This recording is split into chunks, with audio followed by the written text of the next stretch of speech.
ပိုးရရဲ့ချင်းမိတ်ဆွေတို့ရေမင်္ဂလာပါခင်ဗျာအနာဂတ်ရဲ့အလားအလာကောင်းတဲ့ဘန်ကာလို area မှာကြဲဝုန်းခင်မီစမ်းတက်တဲ့ချစ်စရာကောင်းတဲ့လုံကြီးအိမ်တွေလိုချင်ပါလားခင်ဗျာဒီကိုကျွန်တော်ဒီနေ့ပြသပေးမှာတော့မြန်မာတထင်းမင်းတွေအကြိုက်ဘန်ကောက် Boulevard Bana Sinakrim Housing Project ပဲဖြစ်ပါတယ်ကျွန်တော်ဒီ housing project ကိုဘာဖြစ်လို့လူကြီးမင်းတို့မိတ်ဆက်ပြသပေးချင်တာလဲဆိုတော့ဒီ housing project ကထိုင်းနိုင်ငံရဲ့အကောင်းဆုံး SCSS developer ကနေတည်ဆောက်ထားတာဖြစ်ပါတယ် housing project ရဲ့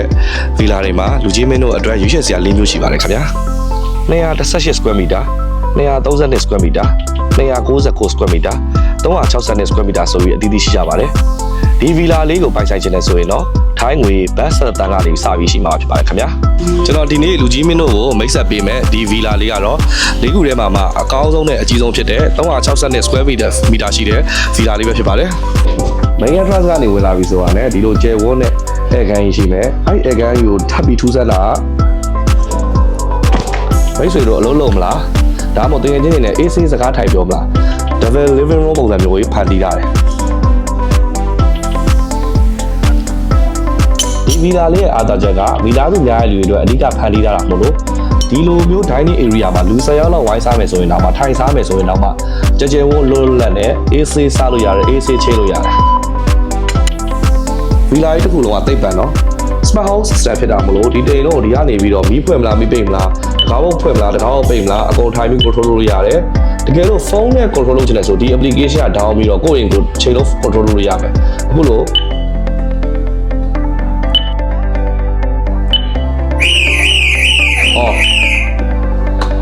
ဒီကနေပြီးတော့မီးပိတ်မလားမီးဖွင့်မလား dining room โอเคအကုန်တိမ်လုံးဒီကနေထိုင်ပြီးတော့ control လုပ်ရပါတယ်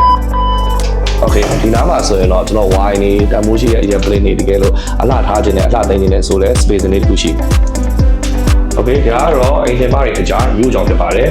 မြို့ကြောင်မှာလည်းတသက်ရရက်နဲ့ကြဲဝန်းထားရှိရတယ် space လုံးလောက်ချက်ပြုတ်စားတောက်လို့ရမှာဖြစ်ပါတယ်ခင်ဗျာဒီမြို့ကြောင်ကနေဒီကဖွင့်ပြီးတော့ထွက်သွားလိုက်တယ်ဆိုရင်နောက်ဘက်မှာ space တစ်ခုရှိမယ်ဒါကတော့ main room ဖြစ်ပါတယ် main room ကဆိုရင်ဝန်ထမ်းတွေတယောက်လောက်နှစ်ယောက်လောက်ဖြစ်ဖြစ်အိတ်ဆရာနေရာရှိမယ်သူတို့အတွက်တီးသက်ရေရှိုးခန်းအိမ်သာပါရှိမှာပါဗျာဒီဗီလာလေးဟာမိသားစုများရဲ့လူတွေအတွက်အဓိကဖန်တီးထားတာမဟုတ်လို့အခုလိုအပေါ်တက်မှာလဲပို walking space area သုံးလားဘယ်လိုဖြစ်ဖြစ်သုံးလို့ရတယ် living room area လေးတစ်ခုရှိတယ်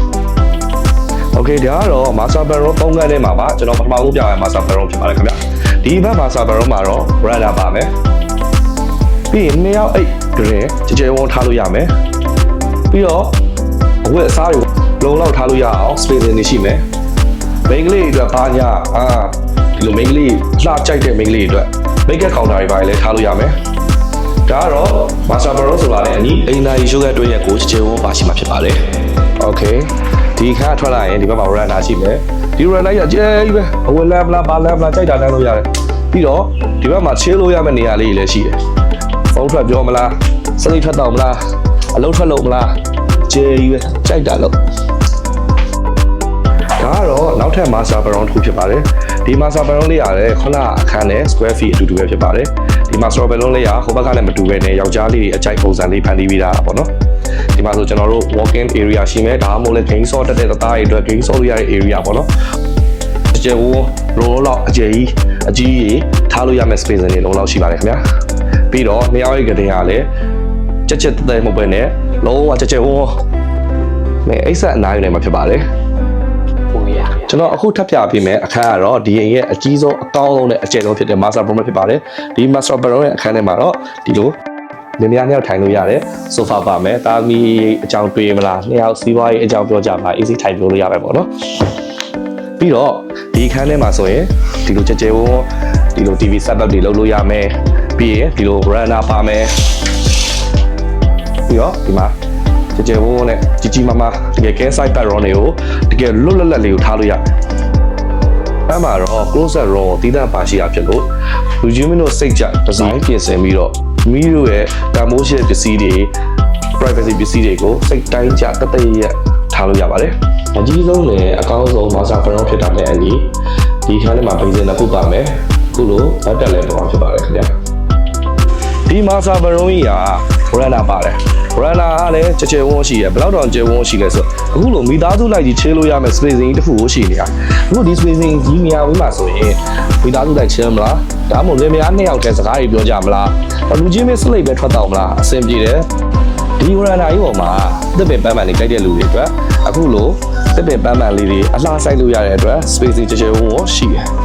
ထိုင်းနိုင်ငံရဲ့အကောင်းဆုံး RCSS developer အနေပြီးတော့တီးဆောက်ထားတဲ့ Bangkok Boulevard Bangkok Snacking Housing Project ကဆိုရင်တော့ highway လာ3ခုလုံးရဲ့အနည်းဆုံးမှာတည်ရှိတယ်ပြီးတော့ shopping mall တွေဆေးရုံတွေ entertainment zone တွေနဲ့အနည်းဆုံးမှာတည်ရှိပါတယ်အထူးခြားဆုံးအနေနဲ့ပြောရမယ်ဆိုရင်တော့ Mega Banda ဆိုတဲ့ shopping mall ကြီးနဲ့အနည်းဆုံးမှာတည်ရှိပါတယ်ကျောင်းသားကျောင်းသူတွေအတွက်လည်း international school တွေအများဆုံးတည်ရှိတဲ့ Banda area မှာတည်ရှိတာဖြစ်ပါတယ်ခင်ဗျာဒီ housing project ကြီးอ่ะဆိုရင်တော့ BDS Yellow Line နဲ့အနည်းဆုံးနေရာမှာတည်ရှိပြီးတော့မကြခင် Mega Banda မှာတည်ဆောက်တော့မယ် Airport Lake Silver Line နဲ့အနည်းဆုံးနေရာမှာထပ်ပြီးတည်ရှိမှာဖြစ်ပါတယ်လူကြီးမင်းတို့မိသားစုအတွက်ကလေးကစားကွယ်ရေကူးကန်ကျမ်းမာရေးအတွက်ချင်းကိုလည်းပါရှိမှာဖြစ်ပါတယ်ခင်ဗျာ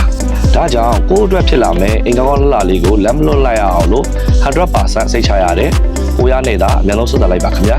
ပိုရဟာဆိုရင်တော့ interior decoration နဲ့ပတ်သက်ပြီးတော့လည်းကျင်းတယ်ဆိုရင်ချိတ်ဆက်ပြီးလှုပ်ဆောင်ပေးပါရခင်ဗျာအခုလိုအစားဆုံးကြည့်ပြီးရတဲ့အတွက်ပိုရလေးမှာအရန်ကိုကျေးဇူးတင်ပါတယ်ခင်ဗျာ